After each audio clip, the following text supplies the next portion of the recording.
What is up, everyone? This is Rod the Vapor. Let's lose that. And today we have a Tobh 2.5 RDA review. And this particular Tobh 2.5 is a clone. It's made by Ehpro. And I've spent maybe a week or two with it actually.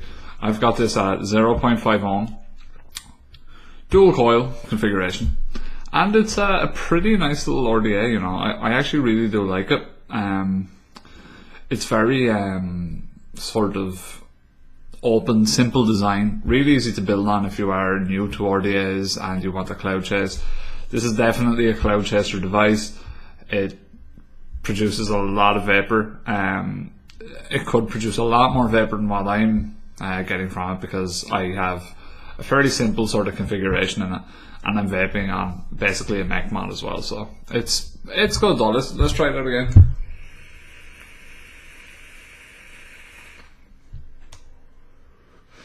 And even with that, you know, I've only been building for like 2 weeks, but I really do like the Tobh. I've spent some time with the Plume Veil. I've also spent some time with the Orchid. And reviews for both of these guys will be coming up soon as well. So let's do a little bit of a stats breakdown on the Tobh 2.5 here by Ehpro. And I got mine from thebestshop.eu. I did pay for it, so I will link to them if you want to get it yourself. It's actually really cheap. It's only like €15. So the Tobh by Ehpro is made from stainless steel, and it's 3 pieces. We'll break it down later on in the video. The 510 is made from copper, which helps with connectivity, and apparently, the internal portion of the top cap also features a conical design to decrease turbulent airflow or low pressure using. I thought that conical caps had something to do with flavour more than that, but we'll talk about that. So this is a 22mm mod, or sorry, 22mm RDA, and it actually looks pretty nice on this Spider battery. I think anyway, it's pretty slick. And so it's got 2 airflow holes, which obviously you position as close to the coils as possible, which I'll talk about that a little in a minute. So I'm just trying to see if there's anything I'm missing. Screws are Phillips head again, we'll see that later.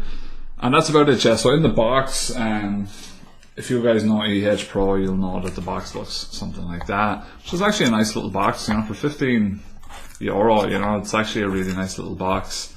And then you've got some little wick, or wire, sorry, not really great, I mean it's okay, and you also have some replacement O-rings, which is always nice. So I mean, let's vape it again. We'll do a little bit of a review on it, see what I think of it compared to the other devices that I've used.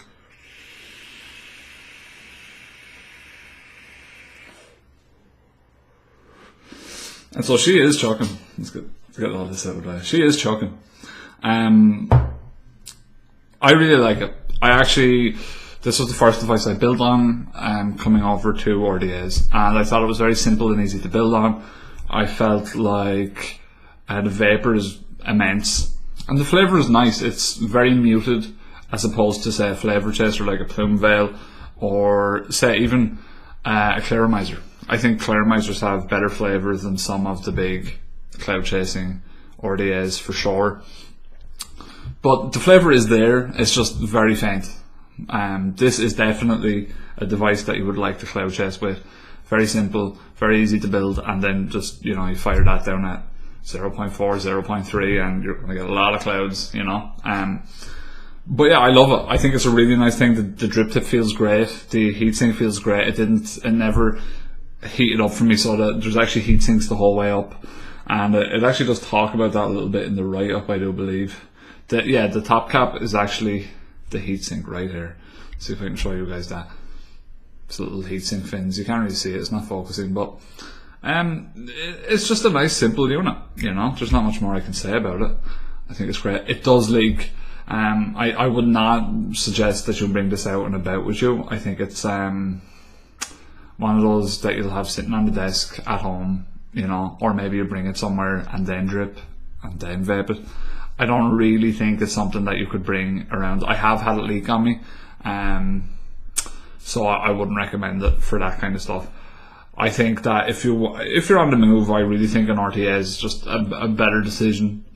That is a rebuildable tank atomizer as opposed to a dripper. But a lot of people drip and drive. A lot of people drip out and about.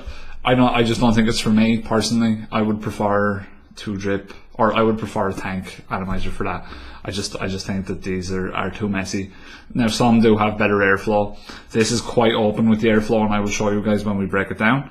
But all in all, I really do like this device. It is something that I would vape on all day for sure. But when I'm at home only. So I mean, like, I give it a solid 8 out of 10. I think it's great. I don't like giving number reviews, but I would say about 8 out of 10. You know, I have no experience with Tobb's previous stuff, but as a new guy that got into RDAs, I've been able to get, you know, decent clouds from my first ever build. You know, this, I have redone the coils on this, but you know, I think I'm on 37 millimeter.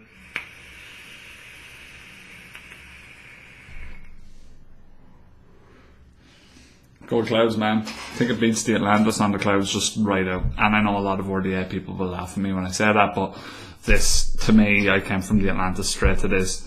And this was my first build, so it's impressive when you take that into your head. And let's go down, break it down, and then we'll just talk about the internals, because I like to do these two things separately. If you guys want to know if I like it, then that's the first part of the video. It's a review. If you guys want to see the internals, hang around and we'll show that right now. I'm back, homies, and this is what it will look like when you are dripping into it itself. So I've got dual coil, 0.5 ohm, and I think it's a 37 mil Canthal A1. Again, I'm not particularly sure because this stuff just came into me. So, everyone hates these Tobh sort of little blocker thingies there. I can't really think of the right word. But basically you use them to control the airflow. You guys would want to have the airflow right under the coil, I think. So this is like closest to the coil as I could get. If you can see the airflow holes there right beside the coils. It's positioned so that, you know, it will get the most airflow possible really from this. And I'll just show you guys the deck and the, we might actually have some difficulties getting this out. And I'll show you the deck, 1 second. Now to get these off, this is what I do anyway. I screw these bad boys down. I think it's the best way to do it, and I'll actually show you guys. Get off here, you bitch. This does not want to come off. See, this is the other problem with these things, is that it is actually a bit of a pain in the ass to get that off. It's quite tight on the O-rings, and there we go. There is how it looks right now. There's too much juice in there. The juice well is decent sized. I mean, let's try and get a good look at that. The juice well is decent sized. It's not too bad. I didn't find myself having to drip like crazy often into it, but I did have it overfilled here for the purpose of the video. I was kind of getting a little bit carried away. And so the center pole screws are nice, they feel good. One thing I would say if you're using thinner wire, and I think this will be a problem with most RDAs, is that, you know, this has actually cut the wire for me before when I tightened it down quite tight. But again, I think that's just more of a wire problem as it is opposed to the post holes. So there you go, that's how it looks. I wish it had four posts. But I mean, for me, even as a new builder, I found this very, very, very easy to get the hang of, to be honest with you. Found it really easy, actually, as a matter of fact. And yeah, so that's the deck. You can see how that works there. All good. And then there is your top cap portion. And yeah, it's got that domed roof, which I was always under the impression that was for flavour. But apparently that's to do with like heat and stuff like that. Turbulent airflow apparently, and low pressure using. So yeah, that's how it looks inside. Very simplistic unit. And then there's your little housing with the air holes. I do know a lot of people with Tobh actually do change all of this stuff. And how you would wick it, actually, let me talk about how you wick that.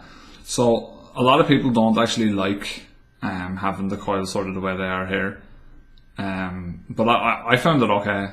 Basically, you want to put a little bit more cotton on this side than you would on the closer to the edge side. You know, it's not rocket science, and you just tuck it in underneath then. But yeah, that's about it for the actual close-up. Let's go back out and I'll do a little final talk about it. I'm back, and yeah, so that's basically it for the Tobh 2.5 RDA by Ehpro. Some people call it the Tobh or something. There's like a weird way of pronouncing it, but let's give her another word.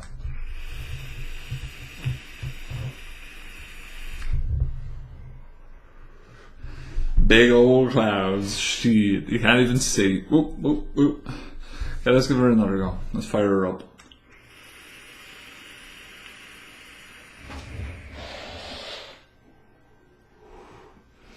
Nice, man. Nice. Let's get rid of the vapor. I also think that Rift Trippers cheats. I think he puts a little sepia filter on his videos to make the clouds look a bit denser. But anyway, that's the Tobh 2.5. I really like it. I do recommend it. From a beginner's perspective, it's great. Cloud chasers would probably love it. I know that the Tobh is quite popular, so I do recommend everyone check it out. For the price, it's cheap. Nice little cloud chasing device. That's all I can say about it. It's great. Nice little bit of flavour. You know, it's definitely diluted. You definitely lose the flavour. But we'll talk about some flavour chasers in the next episode. That is the Tobh 2.5 from Ehpro. I hope you liked my very first RDA review. I've been Rob the Vapor. Haters catch the vapors. See you next time, homies.